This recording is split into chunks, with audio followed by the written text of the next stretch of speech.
पुण्यातून धक्कादायक घटना समोर येत आहे। पुण्यात सदाशिव पेठेत झालेली पुनरावृत्ती टळल्याची घटना घडली। इयत्ता 11वीमध्ये शिकत असलेल्या मुलीवर एका तरुणाने एकतर्फी प्रेमातून भर रस्त्यात अडवत कोयत्याने हल्ला करण्याचा प्रयत्न केल्याची घटना घडली। पुन्हा एकदा पुण्यातील महिला सुरक्षेचा प्रश्न ऐरणीव आहे। पुण्यातील सुभाषनगरमध्ये एकतर्फी प्रेमातून तरुणाने इयत्ता 11वी शिकत असलेल्या मुलीवर कोयत्याने हल्ला करण्याचा प्रयत्न केला। मुलगी बोलत नसल्याच्या रागातून हा हल्ला झाल्याचा संशय आहे। नागरिकांनी आरडाओरड केल्यानंतर दुचाकीवरून आलेल्या या दोन्ही तरुणांनी तातडीने पळ काढला। या घटनेचा सीसीटीव्ही समोर आला आहे। या प्रकरणी खडक पोलीस ठाण्यात महेश सिद्धप्पा भंडारी आणि त्याच्यासोबत असलेल्या एकावर गुन्हा नोंद करण्यात आल्याची माहिती मिळाली। मिळालेल्या माहितीनुसार महेश आणि ती मुलगी हे दोघेही एकमेकांना ओळखतात। मुलगी आणि तिच्या 3 मैत्रिणी दुपारी सुभाषनगर येथील गल्ली क्रमांक 6 येथून जात होत्या। या दरम्यान महेश व त्याचा मित्र येथे आले।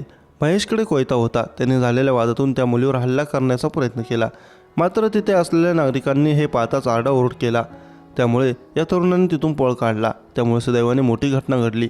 या प्रकरणी पीडित मुलींना याबाबत पोलिसात कोणतीही तक्रार नोंद करण्यात आलेली नाही। मात्र पोलिसांनी या प्रकरणी कारवाईला सुरुवात केली आहे। पोलिसांनी या प्रकरणी गुन्हा नोंद केला आहे। तत्पूर्वी काही महिन्यांपूर्वी पुण्यातील सदाशिव पेठेत पेरू गेट पोलीस चौकीजवळ एका तरुणीवर एकतर्फी प्रेमातून कोयत्याने वार करण्याचा प्रयत्न झाला होता। त्यामुळे काही जागरूक तरुणांनी या तरुणीचा बचाव केला होता।